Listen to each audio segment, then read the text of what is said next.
Hello, everyone. I see all the board members are here, so let's get started. You may recall that last week we talked about the possibility of reforming the Brookshore Industries culture in a direction towards servant leadership, and I expressed concerns that we should take a more evidence-based approach, and I took the action to come back and present my thoughts and findings at this meeting. The next couple of slides will orient the discussion. First, the purpose clearly stated here is to advocate for a well-rounded evidence-based approach to reforming the Brookshore Industries culture. Here we have the agenda, and as we progress through this agenda, my goal is to tell the story of the value of evidence-based decision-making, how that applies to use of scholarly literature, and conclude with a recommended course of action for Brookshore. As we all probably know and advocate in this room, that uh, good quality decisions come from more than just our gut feelings. It comes from critical thinking with our best available evidence. And sources of those evidence include our organizational, uh, the Brookshore characteristics, data, facts, figures, our culture, uh, our expertise and judgment from our employees and stakeholders, their values, our leadership values and values of our customers, and also a source of evidence which we're going to look more closely at today is scholarly and gray literature. And by gray literature, I mean industry publications that are uh, not necessarily peer reviewed, but still provide valuable insights. So by collecting evidence from multiple perspectives and multiple sources, we can use that evidence to come up with the best decision for Brookshore Industries. Those of you who know me a little bit know that I like to keep things simple, and especially at a high level, that an evidence-based decision framework can be broken down into three simple steps. Those are to gather evidence, collace the evidence, and then make a good quality decision. And when we talk about evidence, uh, referring back to the previous slide, there are many categories of evidence, and the examples we're going to talk through next are related to literature, and I've highlighted that concept here on the diagram. When looking at scholarly literature, it's often helpful to consider the hierarchy of literary evidence, which is oftentimes shown in a pyramid like this, where the lowest quality of evidence is at the bottom of the pyramid, and that would be editorials and expert opinion. And then as we go up to the top of the pyramid, you have the highest quality of evidence and the least risk of bias in documents like systematic reviews. The philosophical perspectives of the authors that I'm about to review can be summarized in three main points. First is that they use statistical methodologies to quantify the results and draw inferences. Next, they collect empirical data and use tests to determine and quantify performance. And lastly, they take steps in their analysis to mitigate the bias in the study design, some more successfully than others. But let's go and dive in. I used a checklist to evaluate the literature to promote consistent review of the documents, and basically to ensure that I considered the internal as well as external validity of the documents. by internal, was the research done right? And by external, how generalizable are the findings to the broader population? Now let's take a closer look at the Melchor and Bosco study from last week. We'll go over some of the strengths and some concerns that I've uncovered. First, let's start with the strengths. The design features are clearly described, and this is important because it allows us to really assess what the author's intent are, and we can really, if we understand the design features, we can then evaluate how well the experiment applies to the research questions and the conclusions from it. Another strength of the study is that the selection of the data collection instruments are appropriate for the research questions. You know, the questionnaire that's referenced on page 79 of the article is a validated and proven instrument.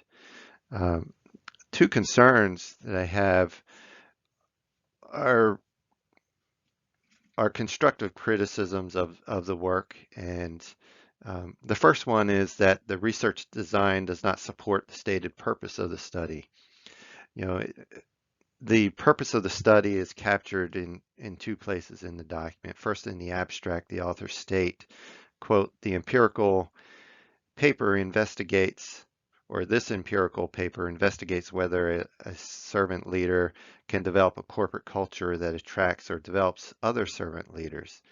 And then later on in the introduction of the document, they state, "This study examines," quote, "this study examines whether the incorporation of servant leadership at the strategic management levels of an organization engenders a culture of servant leadership at lower levels of management."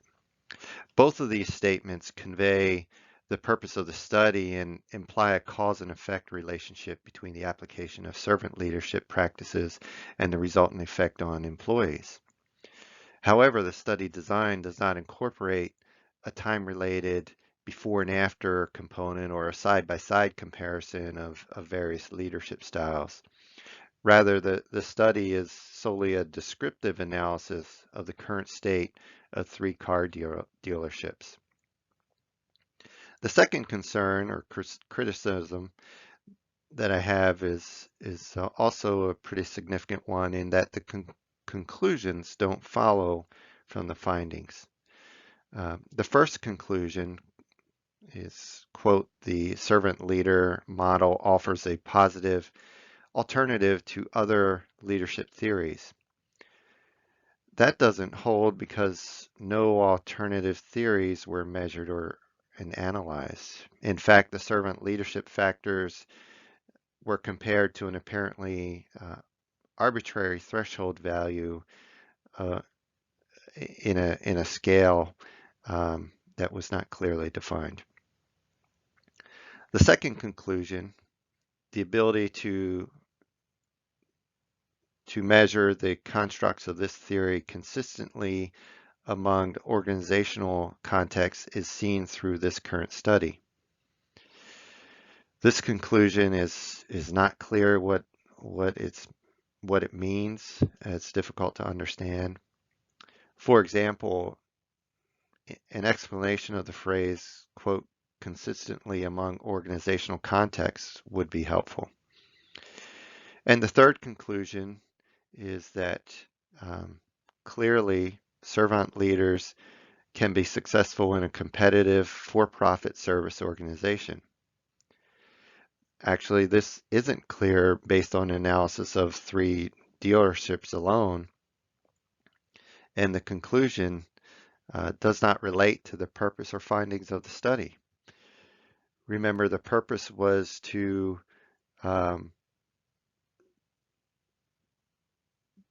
determine whether incorporation of servant leadership at the strategic management levels engenders a culture of servant leadership at lower management levels. So to summarize all this lengthy discussion, the bottom line is that use of this particular study as a source of evidence may lead to suboptimal decision making. In other words, the document uh, is weak both from an internal and external validity assessment.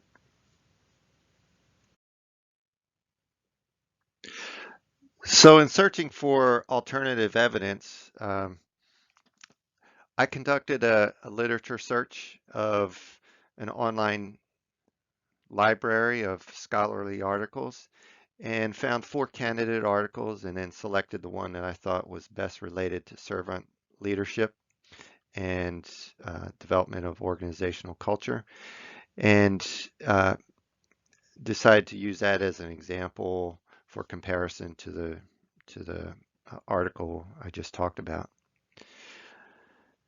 So I selected a systematic literature review conducted by Paris and Peachy in 2013. And I'll go over the strengths and concerns related to this article and summarize that now. So this article has several strengths, including that it evaluated empirical studies that looked at servant leadership in an organizational context.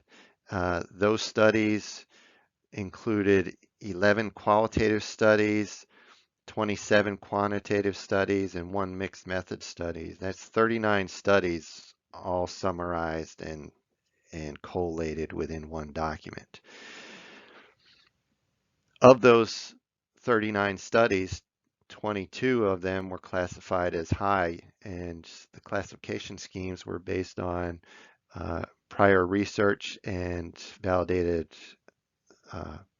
methodologies for classifying documents in quantitative and qualitative research and mixed methods.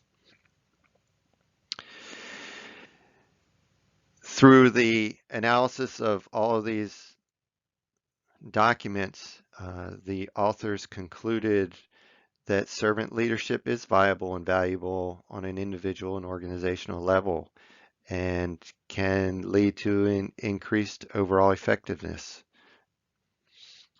and that the findings are applicable to a variety of cultures and organizational settings.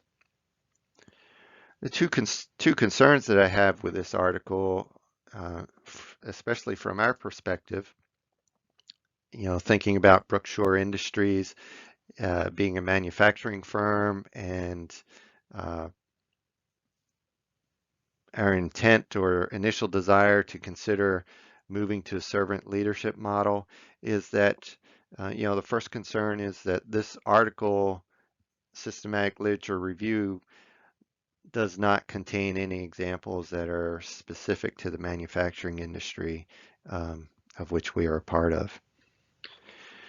The other concern is that servant leadership remains ill-defined. There's no agreed to theory or definition at this time. So if we decide to move towards servant leadership, we may not all have the same understanding of our end goal, and that can create inefficiencies, confusion, and possibly disruption in our work, and disruption not in a good way if we don't understand where we're going. That being said, weighing the strengths and weaknesses, this article is a strong reference to use as part of our decision making, because it has both strengths in its internal and external validity. The internal perspective of the approach and the methods and the presentation and the conclusions following from the analysis are all tied together and in a logical and feasible manner. Externally, because the authors were able to capture perspective from a variety of settings and businesses. Their conclusions are likely to be applicable to the situation that Brickshore Industries is in now, both within our internal culture and the marketplace that we are working in. So now we come to the recommended course of action. Based on my presentation, we can see there's great information to be gleaned from documentation and scholarly literature. However, there are some limitations to what we find in that, as well as recognizing that there's other sources of evidence outside of what's in the literature. And so the recommendations are two. The first is to form a tiger team to come up with additional Brookshore specific recommendations to leadership. And the second is to initiate and begin a continuous improvement program, and with the first task being to reform the Brookshore Industries culture. In the next slides, I will discuss that in more detail. The Tiger team that we would form would be a short-lived team, and its purpose is to address the specific cultural challenges facing the organization, to really take on the idea of reforming the Brookshore Industries culture. What does that mean, and where we should go from here. So they would conduct an in-house assessment of Brookshore and come up with recommendations tailored specifically to our organization.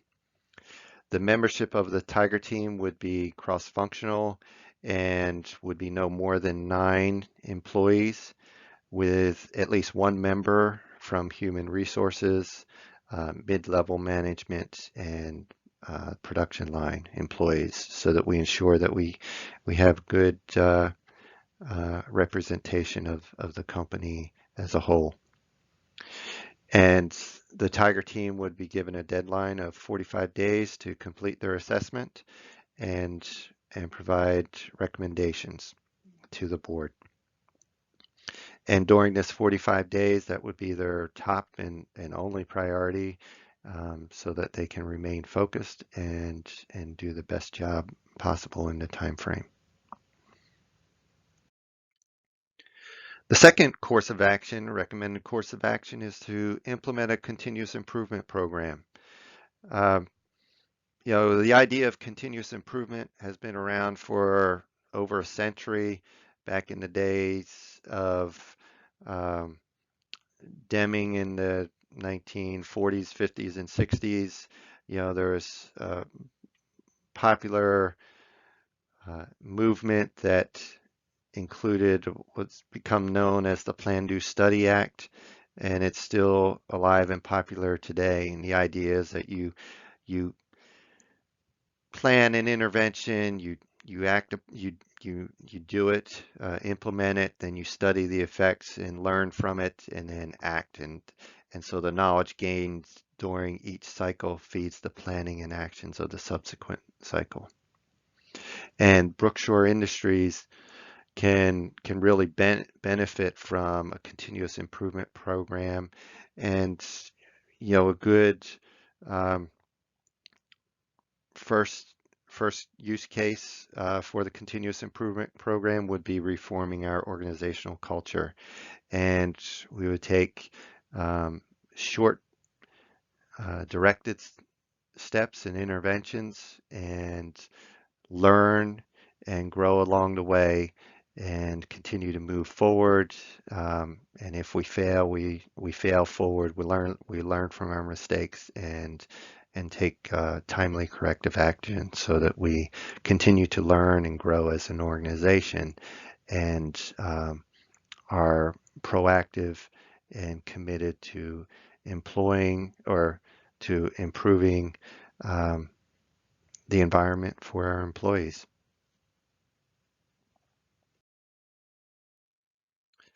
Okay, with that, my presentation is done, and I'd like to open it up for further discussion. Thank you for your time.